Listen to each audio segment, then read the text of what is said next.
Hey Kitlins, this quick video is going to be about a topic that is very straightforward in our new unit on solubility or on solutions, and that is using solubility curves. So this is an assignment that you'll find in Google Classroom, and there's actually, I'll put it electronically, so this video that you're watching right now is at the link that's right there. So self-referential there for you. We're going to get our reference tables out, and we're going to turn to the table G. It's the one that looks like this, okay? It's the one that says solubility curves at standard pressure. Now that whole standard pressure thing, that refers to STP. So quick review, STP, standard temperature and pressure. Standard pressure is 101.3 kilopascals or 1 atmosphere. Just FYI. Not that that really is going to affect this assignment at all, but that's what it is. So now you've had your minute of review. All right, these questions, I'm going to go through. This is a solutions video. I would like you to watch it, make sure you got the right answers so that I don't have to worry that like, oh, you did it all wrong and you didn't learn anything from it. But remember, you're going to do a 1 or 2 and then check, and then 1 or 2 and then check. So if you would pause this video and try the first one, and then watch me do it, and then pause it and do the next one, etc. Don't do all of them wrong and then go back and check it. Do them a little bit at a time. All right, so for number one, the solubility decreasing with increasing pressure. So I'm not going to be able to get it all on one screen here, but if you look on the right, here's your solubility, and it's grams of solute, we'll talk about that, per 100 grams of water. And then down on the x-axis is temperature. So which ones are decreasing? Well, it's the ones that are going down, right? So SO2, this one right here is going down, and that's NH3, and this one down here is going down, that's HCl. So the answer for number 1 is going to be HCl, in no particular order, NH3, and SO2. Interestingly, most things actually increase their solubility with increasing temperature. There's only a few that get less soluble the warmer it is. All right, we're going to do number 2. Number 2, highest solubility below 30 degrees Celsius. So this is easy. I find 30 degrees Celsius, and anything down here, right, that's below 30 degrees Celsius. And the highest solubility is going to be way up here at the top of the chart. Wow, look at this one, way up here. Ki has the highest solubility of anything else below 30 degrees. Easy peasy. Lemon squeezy. Couldn't help myself. All right, number 3. All right, so the temperature that the solubility of KNO3 is equal to NaNO3, sodium nitrate. So in order to find that, I got to find the 2 curves where they're labeled KNO3 and NaNO3. So you see these 2 curves, those are those 2 chemicals, and then look where those 2 curves cross. Where they cross, that's where the solubility is equal. So what temperature is that? Let's follow that down all the way to the x-axis, and it looks like it's going to be just a little bit more than 70 degrees. I might estimate that and say something like 71 degrees Celsius. Right? Number 4. At 40 degrees Celsius, water can hold a larger mass of which solute? So in other words, which one has a higher solubility? NH4Cl or KCl3. So 40 degrees, I'm going to find down here 40 degrees, and I'm going to come up, and until I got to find KClO3, which is here, 40 degrees there, and the other one was KCl, right? Oh, is that right? KClO3 or NH4Cl. So KClO3, here's that one, NH4Cl is up here. Hey, look at that, it's higher up. So this one is here, that one is there. That tells me that NH4Cl is actually more soluble at that temperature. Number 5. How many grams of ammonia? I'm going to find that on the graph. 100 grams of water hold at 10 degrees and at 90 degrees. So first I got to find ammonia. Ammonia is the one that went down, right? And so if you look back on your y-axis, grams of solute per 100 grams of water, this question is literally just asking you 100 grams of water. It's just asking you to read the graph. Okay, so NH3, and I'm looking at 10 degrees, which is way down here. Let's go up until we reach it. Where it reaches 10 degrees, where it crosses that point right there, is 70 grams. So it can hold 70 grams at 10 degrees. And then it says 90 degrees. So let's come way down here, 90 degrees, and come up.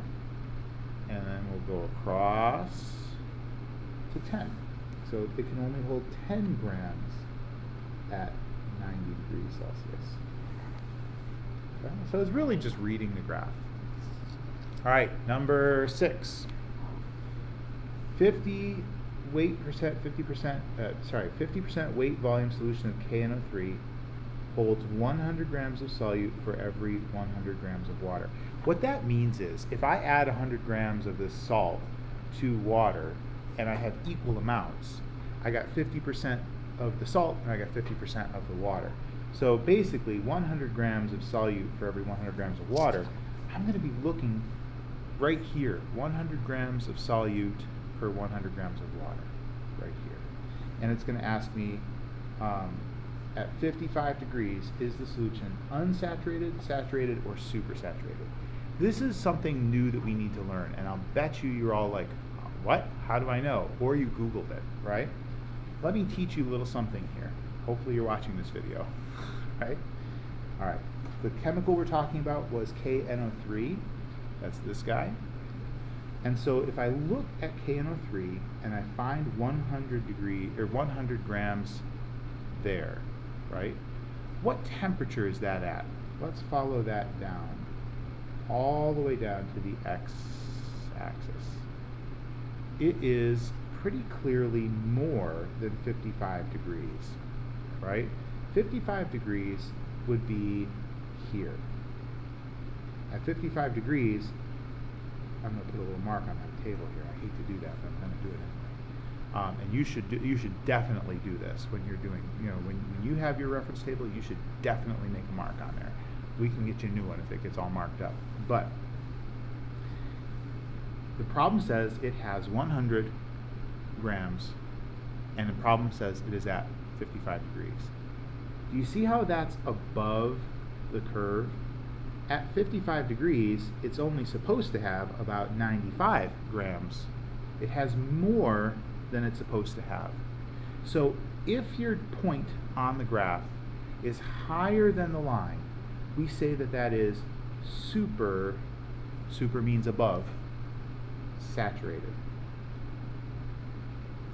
If it's on the line, that's saturated. And if it's below the line, it's unsaturated. So there you go. There's your that's your learning. I figured it wasn't even worth a PowerPoint, right? But the answer to this one would be super saturated. Hey, look, we've got a few more that are like this. NaNO3, so let's go find that one on the graph. 120 is where I'm looking, and the temperature is cooling from 60 to 55. Ooh, this is getting complicated. All right, are you ready? It says at the final temperature, is it unsaturated, saturated, or supersaturated? Okay, so let's look. NaNO3 is here. We start off at 120, right? And it cools from 60 degrees. So 60 is here. Let me go. This is tough. I should have had it bigger. 60 is here, and it's going down to 55 here. So let's come up here and let's mark those things on the graph. So at 60 degrees. 60 degrees is this line right here. I know you can't see it. And then 120 is here. I'm going to put a little mark. So we start off unsaturated. See how I'm below the line? Starts off unsaturated. And then it cools down And I'm going to estimate this. Now, this is subjective a little bit. If I wanted this to be better, I probably would have made it something like 45 degrees. But I'm going to say that that's pretty darn close to on the line when we get to 55. It's maybe a little bit less, but let's go ahead and go with it being on the line. If it's on the line at 55 degrees, that means it is saturated. So if you said that it was still unsaturated, that's okay, but saturated is the one I'm going to go with because it's pretty close to on the line. All right, 40 grams for KCl. This is for number 8. 40 grams of 100, blah, blah, blah. No words, not so much. 40 grams is going to be down here, right, per 100 grams of water, and it cools from 60 down to 30. All right, so first we got to find KCl. Where's KCl? There it is, right here. And we have 40 here, and it says at 60 degrees. So I'm going to mark it. And down here, I'm going to say, okay, 40 grams at 60 degrees, that's right here. And then it cools down to 30 degrees, right there. And look what happened. As we cool it down, we crossed over the KCl line.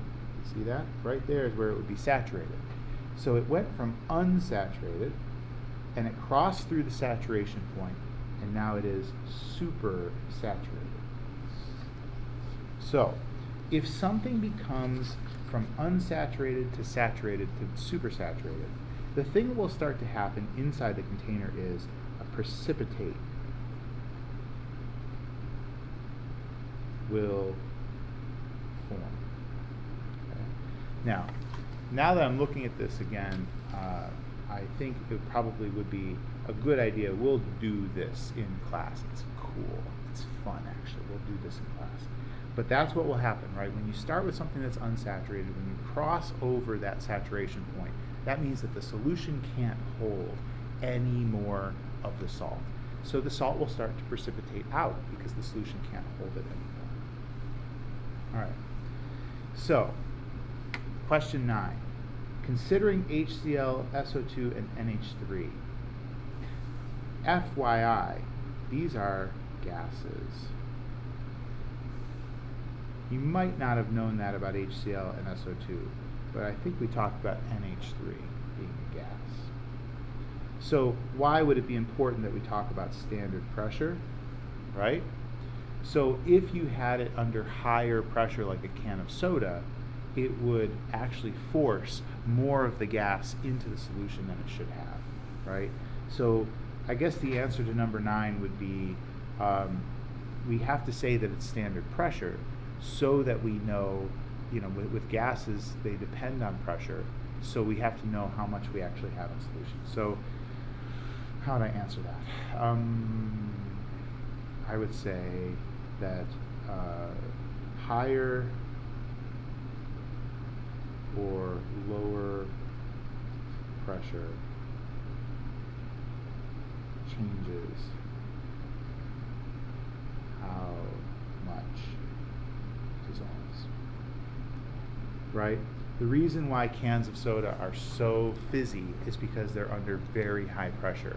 A lot of carbon dioxide gas can actually be dissolved. So that's kind of a complicated one, but there you go. 2 more questions and then we'll be done with this very long video. It's kind of my MO, is to make long videos. At 40 degrees, how much potassium nitrate can be dissolved in 300 grams of water? Ooh, check that. Okay. Now, we also need to know what potassium nitrate is. Potassium is K, right? If you look on table E, you should be able to find nitrate. Nitrate is NO3. So we're looking for KNO3, right? And so if we look at KNO3 and then we're looking at 40 degrees Celsius. So there's KNO3, and we're going to come all the way down to 40 degrees Celsius down here, right? There it is. I just put a little dot. There's our dot. And it looks like 65 grams. If I follow that across, I'm about 65. So that's 65 per 100 grams of water, right? So 65 grams per 100 grams of water, right? If I have 300 grams of water, that means I've got 3 times as much. So what's 65 times 3? I'm going to pause the video real quick, and I'm going to, hold on a second. I can't pause the video. That's funny. 65 times 3, calculator going here. 65 times 3 is 195 grams. KNO3. Go. And finally, which one shows the least change from 0 to 100? Which one is the flattest line? It goes up or down by the least. And if you look, the straightest, flattest line is actually NaCl. NaCl is pretty soluble. It dissolves a lot in water, but when you change the temperature, it doesn't affect how much NaCl can dissolve in 100 grams of water. So there you go. The first several questions on the sheet hopefully were very straightforward. Just read the graph, right? But the last few ones, especially when we started getting into saturated and supersaturated solutions, those I think are probably a little more difficult, and I will be teaching you that in class. But hopefully you can at least get those first ones done, and now that you've seen the video, hopefully you've learned a little something so that we can go through it really quickly in class. Thanks for watching.